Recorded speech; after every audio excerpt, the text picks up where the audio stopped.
భక్తులు చాలామంది మరి లోయ అనుభవం, కష్టాల అనుభవం, కన్నీరు అనుభవం, ఆ కన్నీరు అనుభవంలో నుంచి కొంతమంది భక్తులు మాట్లాడుతున్న మాటలు మనం విందాం. రకరకాల సమస్యలు, రకరకాల బాధలు. ఈ భూమి అంతటా డబ్బు ఉన్నవాడికి బాధలే, డబ్బులు లేనివాడికి బాధలే, ఆరోగ్యం ఉన్నవాడికి బాధలే, ఆరోగ్యం లేనివాడికి బాధలే. అంటే శ్రమలు ఏదో విధంగా మనుషుల్ని తాకుతాయి.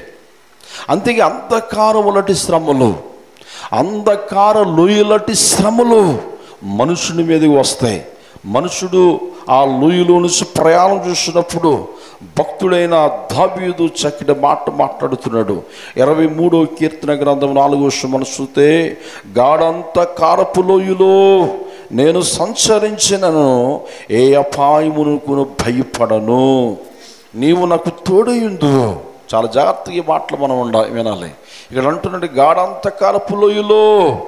ఏ లోయ అంటే గాఢంధకారపు లోయలో, లోయలటి శ్రమలు మన మీదకి వచ్చినప్పుడు నేను భయపడను అన్నాడు.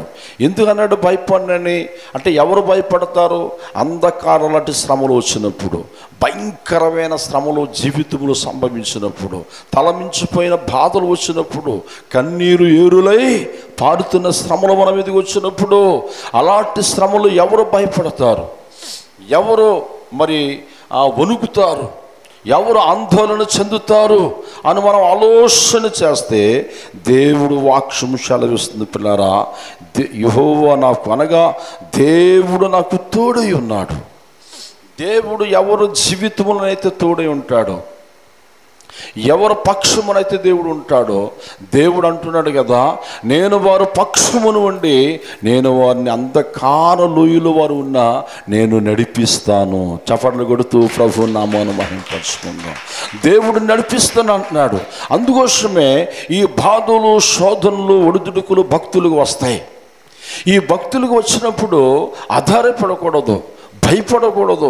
ఎవరు భయపడతారని ఆలోచన చేస్తే ప్రార్థన జీవితం లేనివాడు, దైవభక్తి లేనివాడు, దైవ వాక్యానుసారంగా నడవలేనివాడు ఎక్కువగా భయపడతారు. బైబిల్ గ్రంథంలో మనం చూస్తే లాజరు అనే ఒక వ్యక్తి మనకు కనబడతాడు. ఈ లాజరు ఉన్న కాలములో ధనవంతుడు ఉన్నాడు. ధనవంతుడికి అన్నీ బాగున్నాయి. ధనం ఉంది, ఐశ్వర్యం ఉంది, పేరు ప్రతిష్ఠ, స్త్రీ సంపద అన్నీ ఉన్నవి. సుఖభోగం అనుభవిస్తున్నాడు. సన్నపు నార వస్త్రములు ధరించుకొని చక్కగా బ్రతుకుతున్నాడు. లేము అన్నది లేదు. అదే కాలములో లాజరు ఉన్నాడు. ఆ లాజరు కురుపులతో ఉన్నాడు, బాధతో ఉన్నాడు, తినటానికి ఆహారము లేని పరిస్థితుల్లో ఉన్నాడు, నడవలేని పరిస్థితుల్లో ఉన్నాడు. కానీ ఎవరిని కలిగి ఉన్నాడని ఆలోచన చేస్తే సృష్టికర్త అయిన దేవుణ్ణి కలిగి ఉన్నాడు. Praise Lord. సృష్టికర్త అయిన దేవుణ్ణి కలిగి ఉన్నాడు. ఈ లాజరు ఉన్న ఆలోచన ఏంటంటే, ఈ భూమి మీద కొంతకాలం మనం ఉంటాం. అది శ్రమ అయినా, బాధ అయినా, సంతోషమైన ఏదైనా కొంతకాలమే మనం బ్రతుకుతాం. ఈ కొంతకాలము నా బాధల్లో, నా శ్రమల్లో, నా వేదనలో నేను దేవుని పట్ల నమ్మకంగా ఉండాలి. ఎలా ఉండాలంట చెప్పాలి. ఎలా ఉండాలి? నమ్మకంగా ఉండాలి, స్థిరముగా ఉండాలి, నిజాతిగా ఉండాలి. దేవుని మహిమ పచ్చిపెట్టుగా నేను ఉండాలి. శ్రమలు ఎన్ని వచ్చినా పర్వాలేదు, బాధలు ఎన్ని వచ్చినా పర్వాలేదు, నేను రోషము కలిగి నేను జీవిస్తానని పుట్టుదలతో బ్రతుకుతున్నాడు. బైబిల్ కూడా అదే చెప్తుంది. ప్రకటన గ్రంథం 2వ అధ్యాయం 10వ వచనంలో, ఇదిగో నమ్మకముగా ఉండము, మరణము వరకు నమ్మకముగా ఉండము, నేను నీకు జీవ కిరీటమును ఇస్తాను. ఈ లాజరు చాలా నమ్మకంగా జీవిస్తున్నాడు. ఐశ్వర్యము లేదు, ఆరోగ్యము లేదు, పేరు ప్రతిష్టలు లేవు, సిరు సంపదలు లేవు, నాన్నవారు ఎవరు లేరు. అయినా దేవుణ్ణి గట్టిగా పట్టుకున్నాడు. ఏదో ఒకరోజు నేను చనిపోతాను, శరీరం మట్టిలో పాత పెట్టుతుంది, భూస్థాపన కార్యం జరుగుతుంది, నాకు నేను చనిపోతాను, కానీ నా ఆత్మకి సాగు లేదు. ఈ ఆత్మ ఎక్కడికి వెళ్ళాలి? స్వర్గానికి వెళ్ళాలి, పరలోక రాజ్యం వెళ్ళాలి. పరలోక రాజ్యం వెళ్ళాలంటే ఈ శ్రమల్లో భక్తి చేయాలి, ఈ బాధల్లో దేవుళ్ళు నిలిచి ఉండాలి, దేవుడు కొరకు రోషముగా బ్రతకాలని మంచి ప్రణాళికను సిద్ధపరచుకున్నాడు. అగాధము లాంటి శ్రమలు వచ్చినా పర్వాలేదు, అగాధము లాంటి ఏముడి చీకటి కరటాలు నా మీదకి వచ్చినా పర్వాలేదు, నేను నా దేవుణ్ణి విడిచిపెట్టను అని దేవుని మహిమపరుస్తున్నాడు, దేవుని ఘనపరుస్తున్నాడు, దేవుని ఆరాధిస్తున్నాడు, దేవుని ప్రకటిస్తున్నాడు. ఒక రోజున ఆ పేదవాడైన లాజరు ఏమయ్యాడు? నిద్రించాడు, అనగా చనిపోయాడు. అదే కాలంలో బహుగా సుఖపడుతున్న ధనవంతుడు కూడా ఏమైపోయాడు? చనిపోయాడు. ఈ లాజరు చనిపోయిన వెంటనే ఆత్మ ఎక్కడికి వెళ్ళిపోయిందంటే పరలోక రాజ్యములు అబ్రాహాము రొమ్మున అనుకుందంట. గట్టిగా చప్పట్లు కొడుతూ ప్రభు నామమున మహింపరచుకుందాం. యేసు ప్రభువారు బోధించిన మాటలు, ఈ లాజరు కష్టాల్లో, నష్టాల్లో, బాధల్లో, దుఃఖములో, కన్నీరులో, ఎన్ని అగాధుల శ్రమలో భక్తి చేసి చనిపోయాడో పరలోక రాజ్యం వెళ్ళాడు. ఈ ధనవంతుడు బహుగా సుఖపడిన వ్యక్తి, అందరిని బాధ పెట్టిన వ్యక్తి, ఇష్టం వచ్చినట్లు బ్రతికాడు. వాక్యాన్ని పక్కన పెట్టి, దేవుని పక్కన పెట్టి, దైవ భక్తిని పక్కన పెట్టి, తన ఐశ్వర్యము చూసుకుంటూ సుఖభాగమును అనుభవిస్తూ బ్రతికాడు. ఒకరోజు నా వ్యక్తి కూడా చనిపోయాడు. చనిపోయిన వెంటనే ఎక్కడ పడద్రోయబడ్డది ఆ ఆత్మ అంటే భయంకరమైన అగ్నిగుండములో, భయంకరమైన అగ్నిగుండములో ధనవంతుడు ఆత్మ ఉన్నది. అక్కడ అరుపులు, కేకలు. ఆ నరకములు ఉండి కొనులెత్తు చూస్తే పరలోక రాజ్యము కనపడుతుంది. ఏం కనపడుతుందండి? పరలోక రాజ్యం కనపడుతుంటుంటే ఆ పరలోక రాజ్యములు ప్రభు, దేవదూతలు, కెరూబులు, షెరూబులు, మహాపట్టణము ఆ యొక్క ధనవంతుడు చూస్తూ అంటున్నాడు, ప్రార్థన చేస్తున్నాడు. అక్కడ ఎవరు కనబడుతున్నారంటే తన బల్ల మీద నుంచి పొడిపి రొట్టె ముక్కలు తిన్న ఆ పేదవాడైన లాజరు పరలోక రాజ్యం ఉండుట కనబడుతుంది. హల్లెలూయా! ఎవరు కనబడుతుంది చెప్పాలి గట్టిగాన? ధనవంతుడు చూస్తున్నాడు. అప్పుడు ప్రార్థన చేస్తున్నాడు సృష్టికర్త అయిన దేవుడికి, ప్రభా, ఈ అగ్ని జ్వాలలలో మహావ్యాధిని చెందుతున్నాను, నరకం అనిపిస్తున్నాను. ఇదిగో లాజరును ఒక్కసారి నా యొద్దకు పంపిస్తావా ప్రభా? లాజరు యొక్క చిటికి నీళ్ళు ముంచి నేను ఇక్కడ అగాధములో అనగా ఈ యొక్క భయంకర అగ్నిగుండములో వ్యాధిని చెందుతున్నాను, బాధపడుతున్నాను, నరకం చూస్తున్నాను, నా నాలుకను చల్లార్చడానికి లాజరును పంపించు. హల్లెలూయా! ఈ ఎక్కడుండి ప్రార్థన చేస్తున్నాడు? గట్టిగా చెప్పాలి అందరూ కూడా. నరకములో ఉండి ప్రార్థన చేస్తున్నాడు. భూమి మీద ఉండగా అలాంటి ప్రార్థన ఎప్పుడైనా చేశాడా? దేవుడికి ప్రార్థన చేసే అనుభవం ఉందా? దేవుడు మహింపరిచే అనుభవం ఉందా? అసలు దేవుడు మాటలు విన్నాడా? ఎప్పుడు ధనము వైపు చూశాడు, లోకము వైపు చూశాడు, వీరిని బాధ పెట్టడం చూశాడు తప్ప దేవుడు ఆజ్ఞలను, దేవుడు యొక్క దైవ భక్తిని పక్కన పెట్టిన ఈ ధనవంతుడు నరకములో బహుగా వ్యాధులు చెందుతున్నాడు. ఆ మంటలు తట్టుకోలేకపోతున్నాడు. నాలుకను చల్లార్చడానికి తన ఒక చుక్క నీళ్ళు వాటర్ కోసము లాజరు ఒక చిటికి నీటిలో ముంచి నా నాలుకను తడపమని వేడుకునిచున్నాడు. అప్పుడు దేవుడు అంటున్నాడు కదా, నాయనా నువ్వు ఇక్కడి నుంచి అక్కడికి, అక్కడి నుంచి ఇక్కడికి ఎవరో రారు. మన మధ్యలో ఏముంది? మహా అగాధం ఉన్నది. ఎక్కడుంది ఆ మాట? లోకస్వార్త 16:26 మాకును మీకును మధ్య మహా అగాధము ఉంచబడి ఉన్నది అని చెప్పాను. దేవుడికి స్తోత్రం. ఏమన్నదంట? మహాగాధం ఉన్నది. ఇచ్చట వారు ఇచ్చటికి రావటానికి అవకాశం లేదు. నువ్వు బ్రతికి నేను సమయం ఇచ్చాను, చాలా సమయం నీకు ఇచ్చాను. ఆ సమయమును నువ్వేం చేసావు? వ్యర్థపరుచుకున్నావు. దేవుని త్రోసేసావు, దేవుని మాటలు త్రోసేసావు. ఇప్పుడు నరకములో పడిన తర్వాత నాకు ప్రార్థన చేస్తున్నావు, నీకు నాకు సంబంధం లేదు అన్నాడు. అయితే బాధల్లో ఉండి, దుఃఖములు ఉండి, వ్యాధిని చెంది భక్తి చేసిన లాజరు ఎక్కడున్నాడండి? పరలోక రాజ్యములు ఉన్నాడు. మరలా ధనవంతుడు అన్నాడు, నాయనా అలా కాదు, నాకు 5 సహోదరులు ఉన్నారు, వారు కూడా ధనాన్ని చూసి బతుకుతున్నారు, ఆస్తులు చూసి బతుకుతున్నారు, వారు ఇష్టం వచ్చిన బ్రతుకుతున్నారు. లాజరును ఒక్కసారి పంపించి సువార్తను ప్రకటించిన ఆయన ఎవరితో చెప్తున్నాడు? గుండములో ఉండి నరకములో ఉండి దేవుడికి సలహా ఇస్తున్నాడు. దేవుడికి మాటలను తెలియపరుస్తున్నాడు. ఈ వ్యాధనకరమైన స్థలానికి నా సహోదరులు రాకూడదు, నా తోపట్టువారు రాకూడదు, నా బంధువులు రాకూడదు, నా గ్రామస్తులు రాకూడదు, నా దేశ ప్రజలు రాకూడదు అని ఈ మాటలు దేవుడికి తెలియపరుస్తుంటుంటే అప్పుడు దేవుడు అంటున్నాడు, నాయనా ఇక్కడి నుండి అక్కడికి వెళ్ళి చెప్పడానికి అక్కడ ఎవరున్నారు? మోసే ఉన్నాడు. దేవుడికి స్తోత్రం. చాలామంది సేవకులు ఉన్నారు, స్వార్థకులు ఉన్నారు, విశ్వాసులు ఉన్నారు, వారికి చెప్తారులే అని అంటే దేవుడు మరలా ధనవంతుడు ఏమంటున్నాడో తెలిసిన, అలా కాదు ప్రభా, మృతుల్లో ఉండి ఒకటి లేచి వెళ్ళి చెప్తే వారు చక్కగా అంటారు కదా, మరలా సలహా ఇస్తున్నాడు. చాలామంది సలహాలు ఎలా ఇస్తారు? దేవుడికి సలహాలు ఇస్తారు, కాపరికి సలహాలు ఇస్తారు, మంచి అనుభవం గల వారికి సలహాలు ఇస్తారు. నిజమే, నువ్వు అన్ని అనుకూలంగా ఉన్నప్పుడు ఇస్తే పర్లేదు, పరిస్థితులు మారిన తర్వాత కొంతమంది సలహాలు ఇస్తారు. దేవుడికి స్తోత్రం. ఈ అగాధములో ఉండి నరకములో ఉండి మరలా దేవుడితో మాట్లాడుతున్నాడు. అలా కాదు, మృతుల్లో ఉండి ఒకడు వెళ్ళి చెప్తే వింటాడు కదా ప్రభు అంటే, అప్పుడు ప్రభు అంటున్నాడు, నాయనా వారి మాట, భూమి మీద సేవకుల మాట వారు వింటే వారు రక్షించబడతారు, వినకపోతే అంతే సంగతి. మృతుల్లో ఉండి బ్రతుకున్న వారు చెప్తే వినలేని వారు, మృతుల్లో ఉండి ఒకటి వెళ్ళి చెప్తే ఎలా వింటారు వారు? దేవుడికి స్తోత్రం. అందుకే సమయం ఉండగానే, అందుకంటే అక్కడ అగాధములో లోయ ఉంది, ఆ లోయ దాటి సువార్త చెప్పడానికి కానీ వాడిని రక్షించడం కానీ అవకాశము లేదు పిల్లరా. అందుకే లాజరు అన్ని శ్రమలు వచ్చినా, ఎన్ని బాధలు వచ్చినా, భయంకరమైన వ్యాధులు, కురుపులు అంట, ఒళ్ళంతా కురుపులు. నేను ఆ కురుపులతో బాధపడుతూ భక్తి చేశాడు. దేవుడికి స్తోత్రం. నేను అంటాను, మన ఎన్ని శ్రమలు వచ్చినా, ఎన్ని బాధలు వచ్చినా, ఎంత సంతోషమైన ఆనందకరమైన జీవితం మనం జీవించినా భక్తిని విడిచిపెట్టకూడదు. ప్రైజులో దేవుడు పనిని విడిచిపెట్టకూడదు.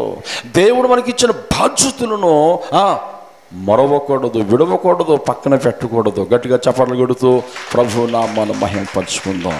అందుకే అంటున్నాడు కదా 23:4 కీర్తనలో, గాఢంధకారపు లోయలో నేను సంచరించినను, ఏ అపాయమునకు నేను భయపడను. ఎందుకు భయపడను? నీవు నాకు తోడే ఉన్నావు ప్రభా.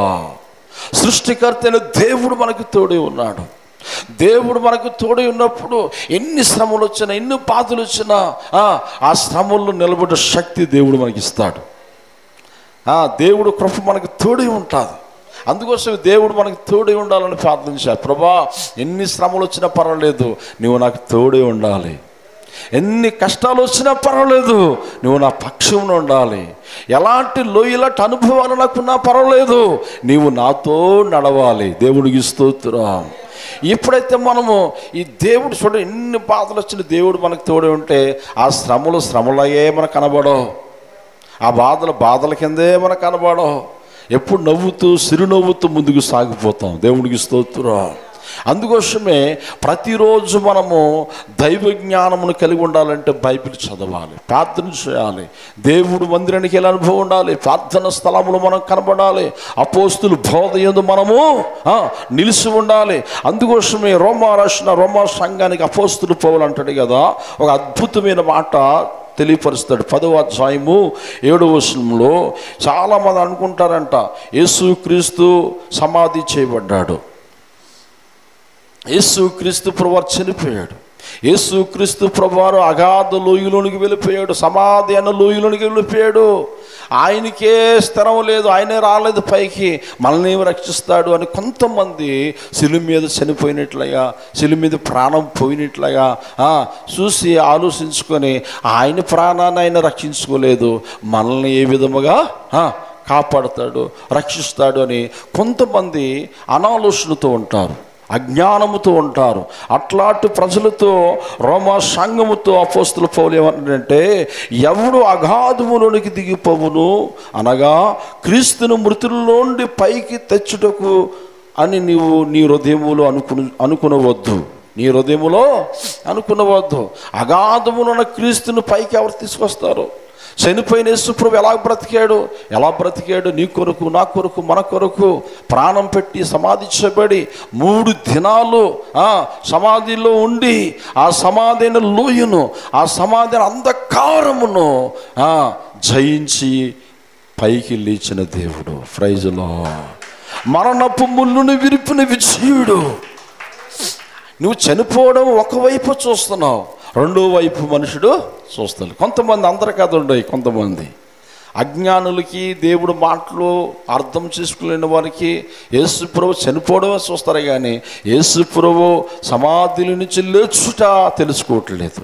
ఎవరైతే సమాధుల నుంచి లేచాడో నా ప్రభు నా కొరకు ప్రాణం పెట్టి, నా పాపాల కొరకు సిలువ వేయబడి, నా పాపాలన్నీ ఆయన మీద వేసుకొని ఆయన సమాధి చేయబడి తిరిగి లేచాడు. అంతేకంటాడు, నేను ఉన్నవాడును అన్నవాడును, మొదటివాడును కనపుట్టవాడును, అల్ఫా మేఘై ఉన్నాను. ఇదిగో నీ కొరకు నేను మృతుడినైతేనే కానీ యుగయుగములు నేను సజీవుడిగా ఉన్నాను. యుగయుగములు సజీవుడిగా నేను ఉన్నాను. నా యందు విశ్వాసం ఉంచిన వాడు అంధకారం అనగా శ్రమలో నుండి, మరణము నుండి, జీవము నుండి వాడు దాటేస్తాడు. గట్టిగా చప్పట్లు కొడుతూ ప్రభు నామాన్ని మహింపరుచుకుందాం. అందుకోసం ప్రభువును మనం ఇంటికి వెంబడించాలి. అప్పుడు ఏమంటాడంటే, ఈ ప్రజలతో ఈ వాక్యం ఏమని మాట్లాడుతుందంటే, నీవు నీ హృదయములు అనుకొనవద్దు. అదేమని చెప్పుచున్నది? దేవుడు వాక్యం ఏమని చెప్పుచున్నది? నీ నోటుతోను నీ హృదయములోను. చూడండి 8వ వచనం, అదేమని చెప్పుచున్నది? వాక్యము నీ యొద్దను, నీ నోటును, నీ హృదయంలో ఉన్నది. నీ నోటుతోను ఒప్పుకొని యేసుక్రీస్తు ప్రభువారు ఆయన రక్షకుడని ఆయన నీ విశ్వాసం ఉంచి, నోటుతో నీ పాపాలన్నీ ఒప్పుకొని హృదయం ముందు విశ్వాసం ఉంచితే నువ్వు రక్షించబడిపోతావు. దేవుడికి స్తోత్రం. ఎవరు రక్షించబడతారట? మనం చేయవలసిన బలిని అర్పించవలసిన పని లేదు, కోడులు కుక్కలు కోయవలసిన పని లేదు. నీవు యేసు ప్రభు యొద్దకు వచ్చి, యేసు ప్రభు నా కొరకు నా పాప భారం శిలువ మీద వేసుకొని సమాధి చేయబడి తిరిగి లేచాడు. ఆయన సమాధిలో నుంచి బయటకు వచ్చాడు. యేసు ప్రభు బ్రతికుండగానే చెప్పాడు, 3 దినాలు నేను సమాధి నుండి తిరిగి లేస్తాను. హల్లెలూయా. తిరిగి లేచాడే కదా? తిరిగి లేచాడు. అందుకన్నాడు, ఇప్పుడు ప్రజలు చేయవలసిన పని ఏంటంటే, నువ్వు అంతకాలం నుంచి బయటపడాలన్నా, నరకానికి వెళ్లకుండా నరక వ్యాధుల నుంచి బయటకు పడాలన్నా లాజరు లాంటి భక్తి చేయాలి. ఎలాంటి భక్తి చేయాలి? అందరూ చెప్పాలి గట్టిగానే. లాజరు లాంటి భక్తి. లాజరు ఎన్ని శ్రమలు వచ్చినా, ఎన్ని బాధలు వచ్చినా దేవుడు యందు విశ్వాసం ఉంచాడు. పరలోక రాజ్యం ముందు విశ్వాసం ఉంచాడు. దేవుడు నా కొరకు ప్రాణం పెట్టాడు. ఆయన సృష్టికర్త. ఆయనకు అనుకూలంగా మనం భక్తి చేస్తే మన ఆత్మ యుగయుగములు తరతరములు పరలోక రాజ్యములు ఉంటుంది. ప్రైజులో ఒకవేళ ఆయనకు అనుకూలంగా భక్తి చేయకుండా మనకు అనుకూలంగా భక్తి చేసి, మనకు అనుకూలంగా సేవ చేసి, మన అనుకూలంగా సువార్త చేసి, మన ఇష్టానుసారంగా మనం ప్రవర్తిస్తే ధనవంతులటి గతి పడుతుందంట. ఎవరిలాంటి గతి? ఎలాంటి గతి పడుతుంది? ధనవంతుడు తన ఇష్టం వచ్చినట్టు బ్రతికాడు, తన ఇష్టం వచ్చినట్టు ప్రయాణం చేశాడు, సుఖభోగములు అనుభవించాడు. అయ్యో ఈ ధనం ఉంది, దేవుడి సేవలో వాడదాం, సేవకులను ప్రోత్సహిద్దాం, సంఘాలను బలపరుద్దాం, ఆత్మను రక్షిద్దాం, గ్రామాలకు వెళ్ళి దేవుడు స్వార్థ ప్రకటిద్దాం.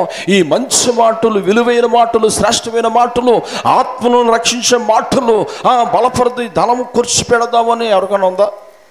చాలామందికి లేదు. ఏమంటే ధనవంతులకి లేదు. మన పేదవారం అయినప్పుడు చూడ మన సువార్త ప్రకటించాం. చాలా ఘనముగా జరిగింది సువార్త. దేవుడికి స్తోత్రం. ఎంత గొప్పగా జరిగిందంటే నిజంగా అందరూ, నేను ఎవ్వరికి చెప్పలేదండి సువార్తకి రమ్మని. ఎందుకంటే నాకున్న పరిస్థితిని బట్టి పాస్టర్గా చాలా బలహీనంగా ఉన్నారు. ఆమె దగ్గర ఉండడం కారణం చేత ఎవరికి నేను ఇన్ఫార్మ్ చేయలేకపోయాను, ఎవరికి నేను తెలియపరచలేకపోయాను. అయినా ఆ యొక్క ఫేస్బుక్లో పాంప్లెట్స్ అందుకున్న వారు అందరూ కూడా సువార్తకు వచ్చారు. వచ్చిన వారిని బట్టి ఒకసారి గట్టిగా చపట్లు కొడుతూ ప్రభునామం. కొంతమంది చాలామంది బాధపడుతున్నారు, పాస్టర్ గారు మాకు ఒక మాట చెప్పినా బాగుండు కదా, ఒక్క మాట చెప్పినా బాగుండు కదా, నేను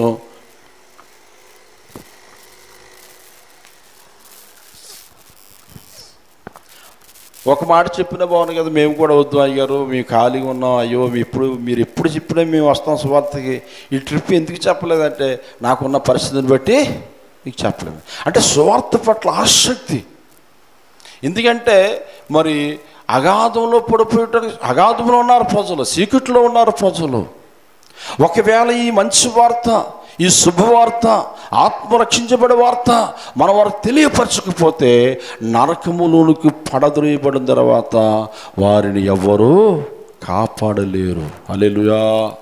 ఎవ్వరు వారిని రక్షించలేరు. అందుకోసం అన్నాడు, నీ పాపములు నీ నోటుతో ఒప్పుకొని నీ హృదయం ముందు విశ్వాసం ఉంచితే మనం రక్షించబడిపోతాం. దేవుడికి స్తోత్రం. అందుకే విశ్వాసం, బైబిల్ అంతా కూడా దేని మీద ఆధారపడి ఉన్నదని ఆలోచన చేస్తే ఆది కాండం నుంచి ప్రకటన గ్రంథం వరకు విశ్వాసము. దేవుడు మాటలు వినియోగించుకున్నవారు, దేవుడు మాట యందు నమ్మిక ఉంచినవారు, దేవుడు చెప్పిన పని నమ్మకంగా చేసిన వారు, ఎవరైతే విశ్వాసంతో దేవుడు ఎదుకొచ్చారో ప్రభు అన్నాడు, అటు రీతైన జనాంగమున బిడ్డలను నేను త్రోసివేసేవాడును కాను, నేను వారికి సహాయము చేస్తాను. దేవునికి స్తోత్రం. అందుకే మన శ్రమల్లో చూడండి, జీవితం ఎప్పుడు కూడా సంతోషంగా సాగదు. బాగా గుర్తుపెట్టుకోవాలి. శ్రమలు వస్తాయి, బాధలు వస్తాయి. కొన్నిసార్లు అందరూ మన కళ్ళ ముందు మరుగైపోతారు. నీ కొరకు ప్రాణం పెడతాన్నవారు కూడా మరుగైపోతారు. నీతో ఉంటానన్నవారు శత్రువులు అయిపోతారు. అవునే కదండి, మనం చూస్తున్నాం సమాజంలో. ఏమండి, అందుకే దావీదు ఒక మాట అంటాడు, నాకు కూడా అంధకారం లాంటి శ్రమలు వచ్చాయి, అంధకారం లాంటి మనుషులు తగిలేరు. దావీదు సొంత మామగారే దావీదుని ఏం చేయాలనుకున్నాడు? చంపేయాలనుకున్నాడు. సొంత కుమారుడు అబ్షాలోము ఏం చేయాలనుకున్నాడు? దావీదుని చంపాలని ప్లాన్ చేసాడు. 20,000 బలగాలతో చేసాడు దావీదు తండ్రిని చంపడానికి. అంటే సొంత పిల్లలు తండ్రికి విరోధంగా మారిపోతారు. అది ఒక శ్రమ. లోయలాంటి శ్రమలు, అంధకారము లాంటి శ్రమలు. ఎప్పుడు ఎక్కడ ఏ పరిస్థితుల్లో మనుషులు మారిపోతాడో ఎవరికి తెలదు. మన పక్కన చాలా చక్కగా ఉంటారు, నీట్గా ఉంటారు, పక్క నుండి గొయ్యలు తవ్వేస్తారు అంటారు కదా. అయ్యి బాబోయ్, నా పక్క నుండి గొయ్యలు తవ్వేస్తారు అంటారు. అందుకే దావీదు అంటాడు 64:6 ప్రతివాణి హృదయము అంతరంగము అగాధము. అంతరంగము అని అగాధం అంట. ఈ అగాధమును ఎవడు కనిపెడతాడు? దేవుడికి తప్ప ఎవరికి తెలియదు. నీ హృదయం నీకు తెలుసును, దేవుడికి తెలుసును. లాజరు యొక్క అంధకారముల శ్రమలు దేవుడు చూస్తున్నాడు. ఆ అంధకారముల శ్రమల్లో నమ్మకంగా జీవించాడు. దేవుడికి స్తోత్రం. అది దేవుడు చూసి, లాజరు నా కోసం ఎన్ని శ్రమలు అనుభవించాయా, ఎంతమంది శత్రువులను ఓర్చుకున్నావు, నిన్ను హింసించేవారిని, నిన్ను బాధ పెట్టేవారిని అందరూ నీ చుట్టూ ఉన్నా నీవు నన్ను విడవలేదు. ప్రైజులో నీవు నాకు ప్రార్థన చేయటం మానలేదు. కొంతమంది ఏం చేస్తారంటే, అయ్యి బాబోయ్, నాకు శత్రువులు అయిపోయి ఎంత మంచిగా చేస్తున్నాను, మంచి స్వార్థ చేస్తున్నాను, మంచిగా నేను ఉంటాను, ఉపవాసాలు ఉంటున్నాను, అందరూ క్షేమం కొరకు ప్రార్థన చేస్తున్నాను, నాకే శ్రమలు వచ్చేస్తున్నాయని భక్తిలో ఏమైపోతారంటే, కొంతమంది, అందరూ కాదండి, కొంతమంది ఏం చేస్తారంటే భక్తిలో సన్నగిలిపోతారు, ప్రార్థన మానేస్తారు.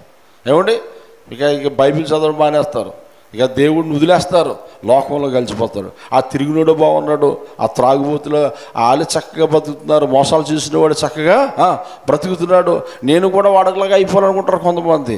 దైవ జ్ఞానము కలిగిన వాడు ఎన్ని శ్రమలు వచ్చినా అందులోంచి వాడు తొలగిపోడు. దేవుడికి స్తోత్రం. ఇలాంటి శ్రమలు వచ్చినప్పుడు చూడండి, నీ ఇంటి వారికి శత్రువులుగా మారిపోయినా, నాన్నవారు నాకు శత్రువులుగా మారిపోయినా, కొంతమంది ఎన్ని పొట్టు పొడిచినా, రకరకాలుగా వారు ప్రవర్తించినా, రకరకాల దూషణ మాటలు మాట్లాడినా, ఏమండి, మన ఈ మాటలన్నీ విన్నప్పుడు మన హృదయం అయిపోద్ది అంటే కృంగిపోద్ది. ఏమైపోద్దండి? కృంగిపోద్ది. అప్పుడు దావీదు అంటున్నాడు 130 కీర్తనలో చూడండి, అగాధ స్థలములో నుండి నేను నీకు మొరపెట్టుచున్నాను ప్రభా. దేవుడికి స్తోత్రం. ఎక్కడ నుండి మొరపెడుతున్నాడంట? అంధకారము లోయలు అంటే అంధకారంలో అంటే మనుషుల చుట్టూ నేను ఉన్నాను, అంధకారములంటే శత్రువుల మధ్యలో నేను ఉన్నాను. నన్ను కాపాడు దేవా, నన్ను రక్షించు దేవా, నన్ను విడిపించు దేవా అని మొర పెడతాడంట. మొర మానలేదు, ప్రార్థన మానలేదు. ఏమండి, దేవుడు మహిమపరచడం మానలేదు.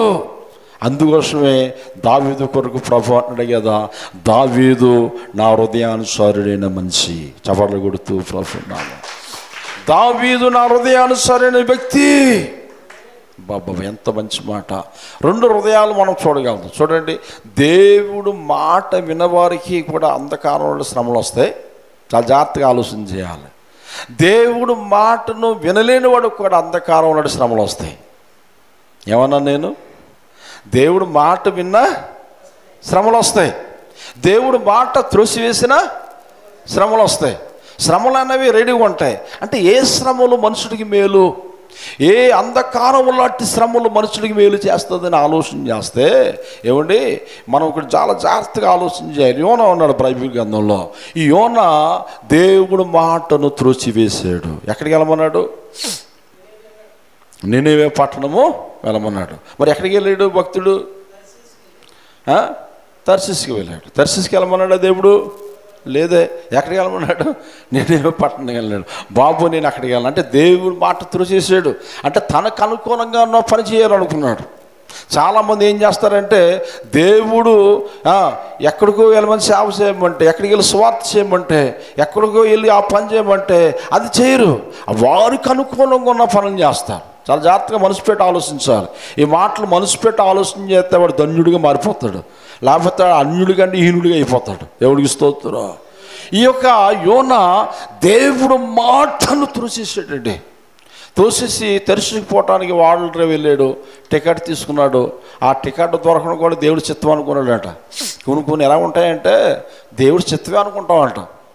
దొంగోడు కూడా దొంగతనం చేయడం బంగారం దొరికిందనుకో, వాడు ఏమనుకోండి దేవుడి చిత్తం కాబట్టి నాకు దొంగతనం చేసిన వెంటనే బంగారం దొరికిస్తుంది అనుకుంటాడు. కానీ దేవుడి చిత్తమా? కాదు. దేవుడు వాక్యానుసారమైన బ్రతుకు కాదు అది. కానీ యోనా అనుకున్నాడంట, ఈ రేవికెళ్ళి తర్షీసు రేవికెళ్ళి వాడు టికెట్ దొరికిస్తుంది వాడు ఎక్కడానికి. ఇది దేవుడి చిత్తమే. వెళ్ళాడు, వాడలో నిద్రపోయాడు, వెళ్ళిపోతున్నాడు. వాడ చక్కము సముద్ర మార్గములోకి వెళ్ళబడికి భయంకరమైన తుఫాను. ఏ తుఫాను అంట చెప్పాలి? భయంకరంగా. వాడలో ఉన్న నాయకులంతా సామాన్లు పాడేశారు, అన్ని సరుకంతా పాడేశారు. తుఫాను తగ్గట్లేదు, ప్రాణాపాయంతో ఉన్నారు. కొన్ని నిమిషాల్లో ప్రాణాలు పోతాయి. అలాంటి పరిస్థితి ఎవరి వల్ల వచ్చింది ఇది అని సీట్లు వేస్తా. సీట్ ఎవరి మీద వచ్చింది?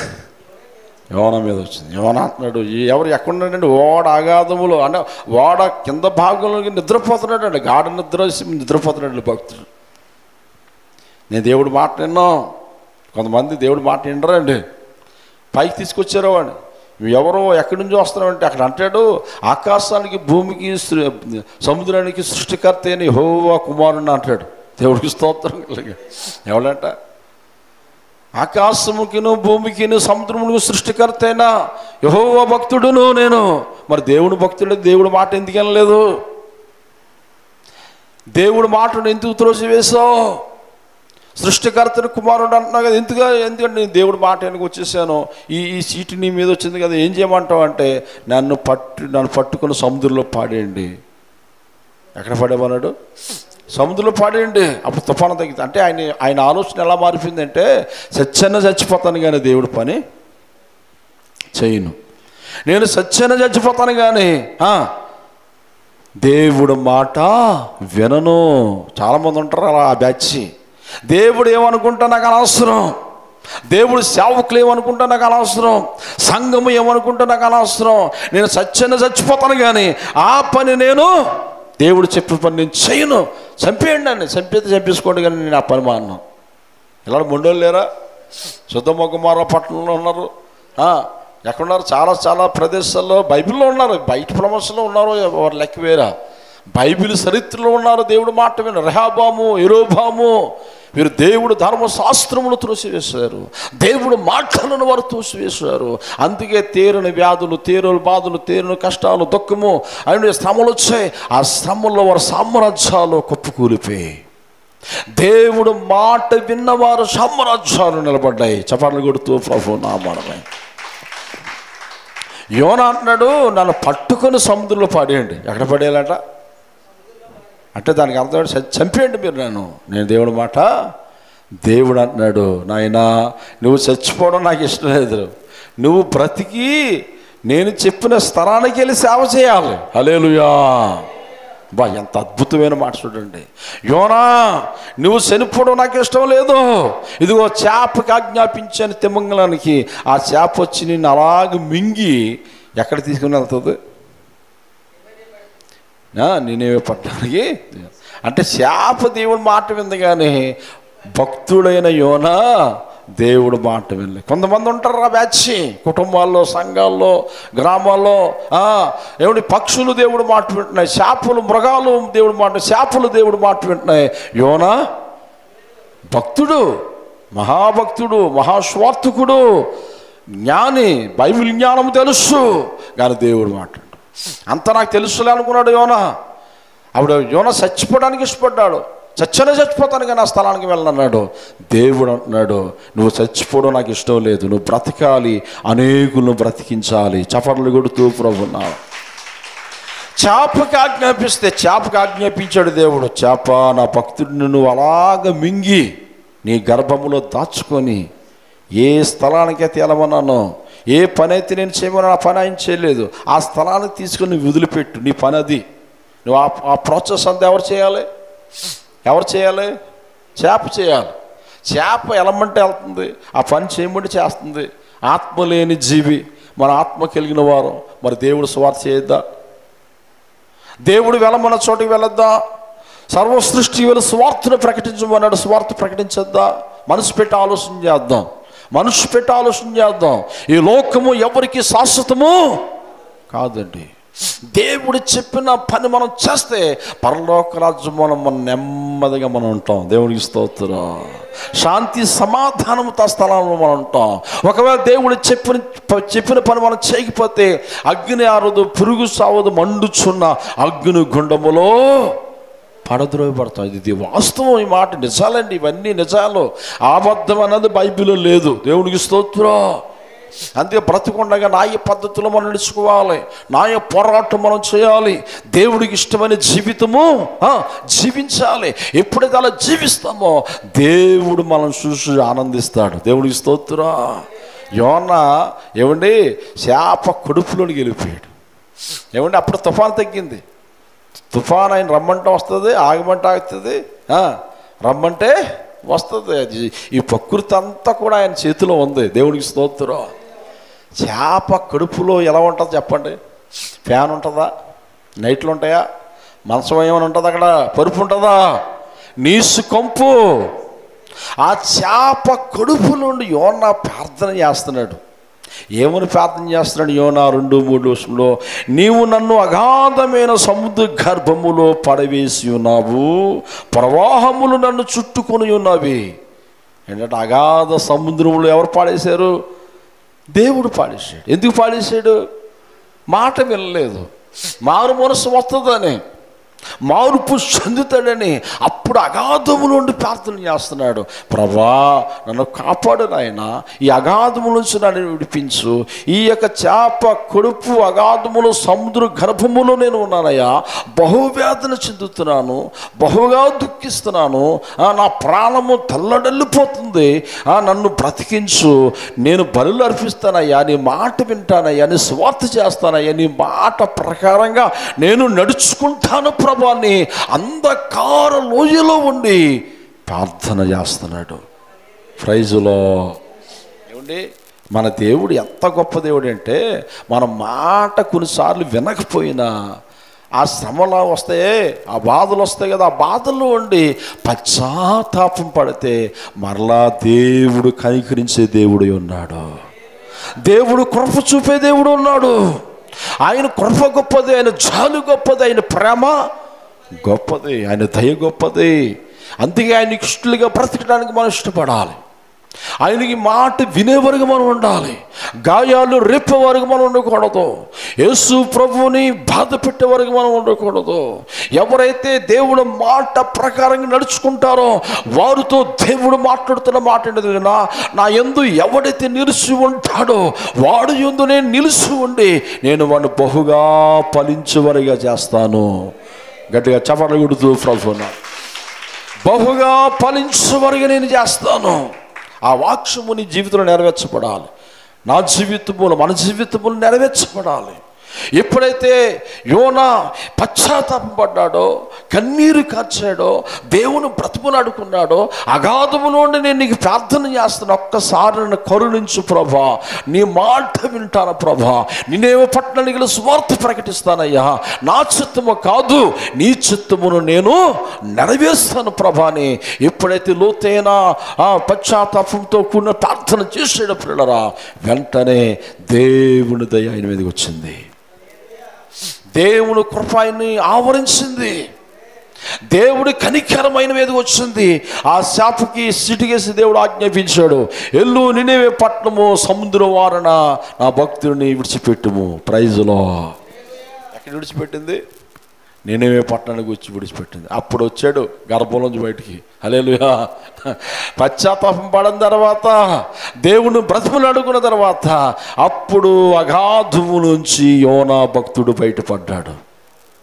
బయటపడి అంటాడు, అయ్యా నీ స్వార్థ చేస్తానయ్యా. వెళ్ళి చేశాడయ్యా, ఇదిగో నేనేమే పట్టణమా, దేవుడు ఉగ్రత సొదొమ గొమొర్రా పట్టణం కాల్చేస్తాడు. దేవుడు కాల్చేసాడు. మీ పట్టణం మీదకి భయంకరమైన విపత్తు రాబోతుంది అనబడికి ఈ మంచి మాటలు, దేవుడు మాటలు, దేవుడు చెప్పిన సేవకుడి మాటలు ఆ నినివే పట్టణం వాస్తువులందరూ విన్నారు. దేవునికి స్తోత్రం. అందుకే సువార్త ప్రకటించాలి. సువార్త ప్రకటించిన గ్రామాలు రక్షించబడతాయి. మన పితరులు, మనకంటే ముందు తరము వారు, మన తరము వారు చాలామంది ప్రాణాలు తెగించి సువార్త ప్రకటించారు. కనుకనే సంఘాలు కట్టబడ్డాయి. వేల లక్షల కోట్ల ఆత్మలు రక్షించబడ్డాయి. చప్పట్లు కొడుతూ ప్రభునామా. నాకెందుకులే సువార్త, నాకెందుకులే అనుకుంటే ఆత్మలు పరిశుద్ధపరచబడవు, ఆత్మలు రక్షించబడవు, సంఘాలు బలపరచబడవు, దేవుని సామ్రాజ్యము భూమి మీద లేకపోను. ఈ రోజున ప్రతి దేశములో ప్రతి పట్టణములో ఆత్మలు రక్షించబడతాయి. మీకులాగే జనసమూహంగా కూడుకొని దేవుని మహింపరుస్తున్నారు, దేవుని ఆరాధిస్తున్నారు. లోకాన్ని, పాపాన్ని, త్రాగుడిని, చెడ్డ వ్యసనాలను విడిచిపెట్టి ప్రభు కొరకు రోషముగా బ్రతుకుతున్నారు. ఎవరి మాటలు విని దేవుడు పంపించిన సువార్త మాటలు విని త్రాగుబోతులు, తిరిగిబోతులు, నరహంతకులు, జోజగాళ్ళు మార్పు చెందుతున్నారు. ఇప్పుడు యోనా వెళ్ళాడు పట్టణానికి, వెళ్ళి సువార్తను ప్రకటించాడు. దేవుడికి స్తోత్రం. ఇదిగో కొన్ని దినాలు మీ పట్టణము దేవుడు ఉగ్రత కమ్ముకుంటున్నప్పటికీ వారందరూ కూడా ఏమంటే పిల్లల మొదలుకొని, రాజు మొదలుకొని పిల్లల వరకు, పశువులతో సహితము అందరూ 3 రోజులు ఫాస్ట్ ఉండి ప్రార్థన చేశారు.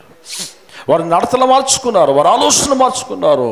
ఇదంతా ఎవరు చూశారంటే సృష్టికర్త అయిన దేవుడు చూశాడు. ప్రైజ్లో ఎవరు చూశారండి? దేవుడు చూసి తాను చేయి ఉద్దేశించిన కీడును చేయక మానివేసెను. గట్టిగా చెప్పకూడదవా? తాను చేయని ఉద్దేశించిన కీడును చేయక మానేశాడండి దేవుడు. ఆ ఉగ్రతను ఎందుకు ఆప్ చేశాడు దేవుడు? ఆ పట్టణాన్ని 1,20,000 జనసమూహం అనే పట్టణము దేవుడు కాపాడాడు. ఎందుకు కాపాడాడు తెలిసినా?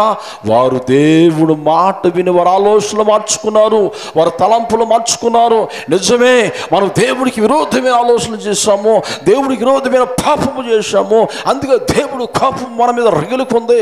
మనము ఇక్కడి నుంచి పరిశుద్ధంగా జీవిద్దాం, రోషంగా జీవిద్దాం అని పశువులతో సహితం, మనుషులతో సహితము అందరూ పశ్చాత్తాపడి ఆ పాపాన్ని విడిచిపెట్టి భక్తి చేశారు. ప్రైజులో పాపిష్టి క్రియలను విడిచిపెట్టి భక్తి చేశారు. వారి నడతలు మార్చుకున్నారంట. అక్కడ చదవండి మీరు 3వ అధ్యాయం అంతా కూడా. వారి నడతలు, వారి ఆలోచనలు మార్చుకున్నారు. నేను అంటాను, నీ ఆలోచనలు, నా ఆలోచనలు, మన ఆలోచనలు దేవుడికి అనుకూలంగా మారునుగాక, దేవుడికి ఇష్టమైన ఆలోచనగా మారునుగాక, దేవుడి చిత్తాన ప్రకారం నడుచుదురుగాక. దేవుడి చిత్త ప్రకారంగా మనం నడకపోతే నీ ఆలోచన కాదు, యెషయా భక్తుడు మురుకు గుడ్డు వంటి ఆలోచనలో, మంచి ఆలోచనలతో ఉండాలి. ఇప్పుడు మనం మంచి తలంపులతో ఉండాలి. ఒక పని ఏదైనా చేసామనుకోండి, అది దేవుడు ఇష్టపడాలి, సమాజం ఇష్టపడాలి, సంఘం ఇష్టపడాలి, తల్లిదండ్రులు ఇష్టపడాలి, సేవకులు ఇష్టపడాలి. హల్లెలూయా.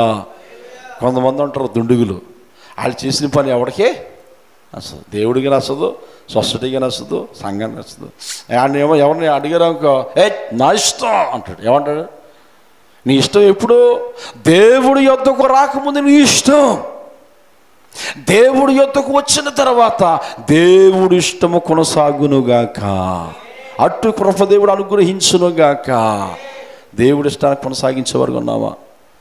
నీవు ఎప్పుడైనా దేవుడికి విరోధంగా, సేవకుడికి, విశ్వాసి ఎవరికైనా విరోధం, నీ పిల్లలకి విరోధమైన మాటలు మాట్లాడినప్పుడు ఖండించాలి. దేవుడికి స్తోత్రం. అంటే నీ ఆలోచన రావాలి, దేవుడి చిత్తం కాదు ఈ మాట, దేవుడు యాక్సెప్ట్ చేయడు, దేవుడు ఇష్టపడడు. నువ్వు ఎప్పుడైతే ఆత్మీయ జ్ఞానం, ఆత్మశక్తి, ఆత్మీయ బలము, వాక్యానుసారంగా ఆలోచన మనం కలిగి ఉంటామో, దేవుడు నిన్ను ఎక్కడ పెడతాడో తెలిసిన, దేశం యొక్క ఉన్నత స్థలాల మీద దేవుడు నిన్ను ఎక్కిస్తాడు. చప్పట్లు కొడుతూ ప్రభు నామమున మహిమపరుచుకుందాం. ప్రభు నేను ఆశీర్వదిస్తాను అంటున్నాడు, ప్రభు నేను దీవిస్తాను అన్నాడు. తలగా చేస్తాను కానీ తగ్గ చేయను. నా సింహాసనం మీద మిమ్మల్ని కూర్చుని పెట్టుకుంటాను. హల్లెలూయా. నా సింహాసనం ఎదుట మీరు ఉంటారు. వాళ్ళందరూ ఎవరో దేవుడి మాట వినేవారండి. ఏమిటి ఇప్పుడు ఈ భక్తుడు అగాధ స్థలములో ఉండి ఎప్పుడైతే ప్రార్థన చేసాడో దేవుడు విన్నాడా లేదా? దేవుడు జవాబిచ్చాడే లేదా? మన దేవుడు జవాబిచ్చే దేవుడు. Praise Lord. దేవుడు జవాబిచ్చే దేవుడు. స్వార్థ ప్రకటించాడు. 1,20,000 జన సమూహము రక్షించబడ్డారు. దేవుడికి స్తోత్రం. వాళ్ళందరూ బ్రతుకులు మారే, ఆలోచనలు మార్చుకున్నారు, దేవుడికి ఇష్టలుగా మారిపోయారు. అందుకోసమే దావీదు ఒక మాట అంటాడు, 86:13 అంటాడు, ప్రభువా నా దేవా నా ఎడల నువ్వు చూపిన కృప అధికమైనది, అధికమైనది, పాతాళపు అగాధముల నుండి నా ప్రాణమును తప్పించి ఉన్నావయ్యా. ఎక్కడంట? ఆయన కృప చేత నువ్వు ప్రార్థన చేయాలి కానీ, నిజంగా మొరపెట్టాలి కానీ, నిజంగా మొరపెట్టేవారికి యెహోవా సమీపములోనికి వచ్చేస్తానన్నాడు. దేవుడు మన దగ్గరకు వచ్చేస్తాను వాగ్దానం చేస్తున్నాడు దేవుడు. దావీదు అగాధ స్థలముల నుండి నీవు నన్ను, నా ఆత్మను తప్పించో, నన్ను రక్షించావు ప్రభా, నీ కృప నా పట్ల హెచ్చుగా ఉంచో. దేవుణ్ణి మహిమపరుస్తున్నాడు, దేవుని ఘనపరుస్తున్నాడు. నిజమే, శ్రమలు వస్తాయి, బాధలు వస్తాయి. లాజరు లాంటి భక్తి చేయాలి. అమ్మా ఎలాంటి భక్తి? అందరు గట్టిగా చెప్పాలి. ఎన్నో శ్రమలు సేవకులకి ఎలా ఉంటుందంటే, ఒక పక్క పిల్లలతో, ఒక పక్క భార్యతో, ఒక పక్క సంఘంతో, ఒక పక్క సువార్తము, ఒక పక్క రకరకాల శోధనలు, రకరకాల బాధలు, ఇవన్నీ మైండ్లో ఉంటాయి. దేవుడు వాక్యముతో రాబడికి ఇవన్నీ తలంచుకుంటే హృదయం కృంగిపోయినట్లుగానే ఉంటుంది. కృంగిపోద్ది. మరలా దేవుడి మాటలు చదివినప్పుడు, దేవుడి మాటలు విన్నప్పుడు, దేవునికి ప్రార్థన చేసినప్పుడు ఈ అంధకారములుగా మారిపోయినదేమో ఆయన మహిమైశ్వర్యము, ఆయన మహిమతో నింపేస్తాడు. హల్లెలూయా. ఎక్కడ లేని ధైర్యం వచ్చేది. దేవుడికి స్తోత్రం. అందుకే దావీదు కూడా శ్రమలు వచ్చాయి, బాధలు వచ్చాయి. ఏమండి, బైబిల్లో ఉన్న భక్తులందరికీ శ్రమలు వచ్చాయి. ఆ శ్రమల్లో వారు ఎలా ఉన్నారంటే నమ్మకంగా ఉన్నారు, యథార్థముగా ఉన్నారు, దేవుని విడిచిపెట్టలేదు, దేవుడికి విరోధంగా ఏమి చేయలేదు.